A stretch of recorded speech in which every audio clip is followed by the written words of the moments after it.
रथ सामने द्वार पर लगा हुआ था। भगवान ने एक पैर अपना रथ के ऊपर रखा, दूसरा हाथ रखा और भगवान जाने ही वाले थे, रथ पर बैठने ही वाले थे। उसी समय जब उस अश्वत्थामा ने आज ब्रह्मास्त्र छोड़ा तो किसके ऊपर छोड़ा? उत्तरा के ऊपर। और उत्तरा के ऊपर जैसे ही ब्रह्मास्त्र छोड़ा तो उत्तरा आज घबराई, उसका गर्भ जलने लगा और आज दौड़ती हुई चिक्कार करती हुई आई, पाहि पाहि महायोगेन देव देव जगतपते नान्यहम त्वयं पश्चे यत्र मृत्यु परस्परम। हे प्रभु मुझे बचाओ, हे भगवान मुझे बचाओ, मेरा गर्भ जल रहा है, मुझे बड़ी वेदना हो रही है। और जब दौड़ती उत्तरा आई, सबने देखा ये क्या हुआ, तो देखा तो ब्रह्म अस्त्र का संधान अश्वत्थामा ने किया है। आज प्रार्थना करने लगी भगवान से, क्योंकि अब बचाने वाला कोई नहीं, बचाने वाले केवल और केवल कौन है? बिहारी जी। यहां भक्ति पुष्ट होती है उत्तरा की। अगर हम देखें, एक तरफ है कुंती, एक तरफ है द्रौपदी और एक तरफ है उत्तरा।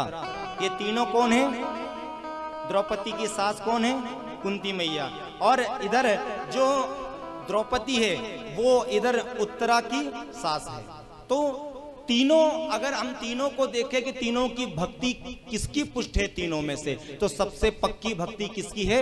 उत्तरा की। कि जो बात कुंती नहीं समझ सकी, जो बात द्रौपदी नहीं समझ सकी, वो आज उत्तरा समझ गई। क्योंकि जब महाभारत का युद्ध होने वाला था, पांडव पुत्र कुंती मैया के पास में आशीर्वाद लेने आए थे। ध्यान से सुनना, आशीर्वाद लेने आए तो आशीर्वाद तो दे दिया, लेकिन कहा कि यदि भगवान तुम्हारा साथ छोड़ दे तो तुम्हें विजय से प्राप्त नहीं हो सकती। लेकिन भगवान की तो प्रतिज्ञा है कि मैं जिसे एक बार पकड़ लेता हूं उसे कभी भी छोड़ता नहीं हूं। तो कुंती मैया का विश्वास डगमगाया है यहाँ पर कि तुम्हारा साथ छोड़ दे तो। अरे जब तुम्हारा साथ ही कृष्ण भगवान ने कर लिया तो साथ छोड़ने वाली बात कैसे आ गई? तो कुंती मैया की भक्ति डगमगाई है। और द्रौपदी, जब द्रौपदी का दुशासन के द्वारा चीर खींचा जा रहा था तो द्रौपदी चाहती तो सीधे भगवान को पुकार लेती, लेकिन भगवान को नहीं पुकारा द्रौपदी ने। सबसे पहले भीष्म के पास गई, धृतराष्ट्र के पास गई, गुरुदेव के पास गई, अपने पतियों के पास गई, सबके पास गई, लेकिन किसी ने, बताओ किसी ने उसकी मदद की? क्या कोई सहयोग करने वाला था? अरे भीष्म जैसा सत्यव्रती ब्रह्मचारी वो भी वहां पर बैठे रहे, देखते रहे, तमाशा देखते रहे, लेकिन द्रौपदी को बचाने वाला कोई नहीं था। सभी ने अपनी नजरें झुका ली। तब द्रौपदी को याद आया कि अब कोई साथ नहीं देगा, अब साथ देगा तो केवल और केवल मुरली वाला ही देगा। अब तो साड़ी जैसे ही दुशासन खींच रहा है वैसे हाथ जोड़ लिए और मुरली वाले को पुकार रही कि हे प्रभु अब तो बचा लो, अब तो मेरी लाज जा रही है। हे प्रभु अब तो मुझे बचाओ, मैंने अब सब कुछ तेरे हाथों में सौंप दिया है। हे प्रभु अगर आप द्वारका में बैठे हो तो द्वारका से जाओ, अगर आप इस सभा में मौजूद हो आप इस सभा से मेरी रक्षा करो। अरे कुछ ना कुछ तो आप करो, अब तो मेरी लाज जा रही है। पहले केस खिंचाई के पाछे बढ़ायो चीर, पहले तो केस खिंच गए और पाछे बढ़ायो चीर, और आवत लाज गवाई के आखिर जात अहीर। हे कन्हैया आप तो पधारो। भगवान आए और भगवान ने एक तरफ से दुशासन साड़ी खींच रहा है, दूसरी तरफ से भगवान साड़ी चीर बढ़ा रहे हैं। बंधुओं मैंने कल आपसे कहा था कि 24 अवतार तो हुए ही, लेकिन 25वां अवतार आज वस्त्र अवतार के रूप में भगवान का हुआ। आज सारी बीच नारी है कि नारी ही की सारी है, सारी ही की नारी है कि नारी ही की सारी है। कुछ समझ नहीं आया कि द्रौपदी है कि साड़ी है। भगवान थान के थान देते जा रहे हैं, थान के थान देते जा रहे हैं। बताओ ये भगवान है या भगवान का अवतार है? ये तो भगवान का अवतार है वस्त्र के रूप में। तो एक अवतार भगवान का यहाँ भी बताया है, संतों ने बहुत इस पर व्याख्या हुई है। तो वो यही कहते हैं कि यहाँ पर भगवान का वस्त्र अवतार भी हुआ है। जरा प्रेम से बोलिए ना एक बार, बोलिए वस्त्र अवतार भगवान की। और चीर बढ़ाया है। पुकारा कब? अंत में। चाहती तो द्रौपदी पहले पुकार लेती, लेकिन ये गलती उत्तरा ने नहीं की बंधुओं। ये गलती जो कुंती ने की, जो द्रौपदी ने की, वो गलती उत्तरा ने नहीं की। उत्तरा अगर चाहती तो कहती, अपनी सास के पास जाती कि मेरे पेट में दर्द हो रहा है, बोलती ना।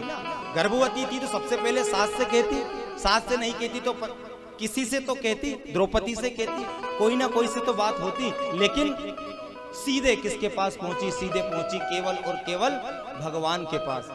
सीधे पहुंची और जाकर के भगवान के चरणों में बैठ गई। हे प्रभु मेरी रक्षा करो, मेरा गर्भ जल रहा है। तो भगवान ने देखो क्या लीला यहाँ पर की है, एक अंगुष्ठ के मात्र रूप बनाया और रूप बना करके आज गर्भ में प्रवेश हुआ। और जैसे ही प्रवेश हुआ आज ब्रह्मा अस्त्र से यहाँ पर रक्षा की है और रक्षा की। आज भगवान भी है गर्भ में और भक्त भी है।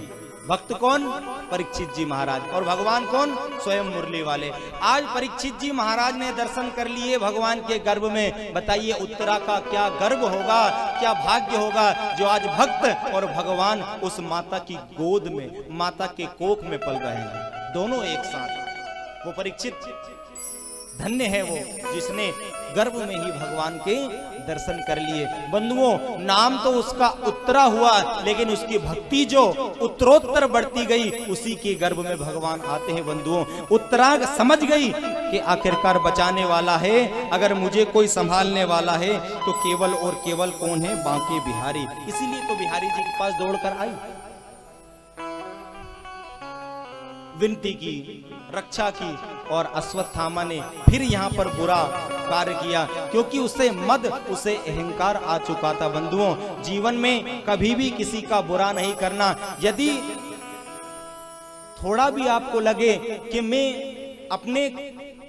अपने द्वारा किसी का बुरा करने जा रहा हूं, एक कदम भी हम बढ़ाएं, तो बंधुओं समझ जाना, क्योंकि कभी भी किसी का बुरा करने आप जाओगे तो सबसे पहले बुरा किसका होगा? इस कथा का संदेश ये है कि जैसे बुरा किया अश्वत्थामा ने, ऐसे कभी भी ध्यान रखना, किसी का भी बुरा मत करना। ईर्ष्या ऐसी है कि ईर्ष्या कहीं ना कहीं हमें दुख देती है और उस मार्ग पर प्रेरित करती है, उस मार्ग पर चलाती है, जिससे कि हमें बाद में पछताना पड़ता है। किसी ने कहा है कि समझ जाना हर कदम को उठाने से पहले, सुनना ध्यान से, कि समझ जाना हर कदम को उठाने से पहले, थक ना जाना कहीं मंजिल को आने से पहले। और तेरे सीने में भी एक दिल धड़कता है पगले, सोच लेना किसी का दिल दुखाने से पहले। किसी का दिल दुखाने से पहले जरा एक बार सोच लेना प्यारे, कि अपने द्वारा किसी का बुरा ना हो। अरे कितना लोग सोचते हैं कि मैं इसका बुरा कर दूं, ये तो मुझसे आगे बढ़ता चला जा रहा है, इसके पास तो इतना माल है, इतना पैसा है, लेकिन वो ऊपर बैठा बैठा मुस्कुराता है। वो कहता है कि तू सोच, तू खूब सोच, तू इसको गिराएगा, लेकिन मैं भी पक्का यहाँ पर बनकर बैठा हूँ अपने भक्त के लिए, इसको गिरने नहीं दूंगा। मुस्कुराते हैं ऊपर से, मैं इसको गिरने नहीं दूंगा। लोग टांग खींचते हैं, लेकिन जिसको मंजिल पर पहुंचाना रहता है उस पर भगवान जी कृपा करते ही है। तो मेरा यहाँ कथा कहने का उद्देश्य यही है कि यहाँ पर बस अब आप उस बातों का स्मरण करो, उन बातों को ध्यान रखो, कभी किसी का बुरा नहीं करना चाहिए। हो चुकी है पीर पर्वतों से पिघलनी चाहिए और हिमालय से फिर एक गंगा निकलनी चाहिए। हो चुकी है पीर पर्वतों से पिघलनी चाहिए, हिमालय से फिर एक गंगा निकलनी चाहिए। अरे मनोरंजन करना मेरा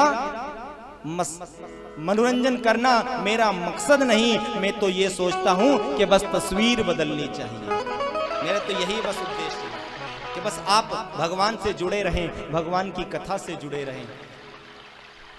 तो भगवान जिसके रक्षक होते हैं फिर उनका कोई बुरा नहीं कर सकता। अब यहाँ पर उत्तरा की रक्षा करके परीक्षित को बचाया।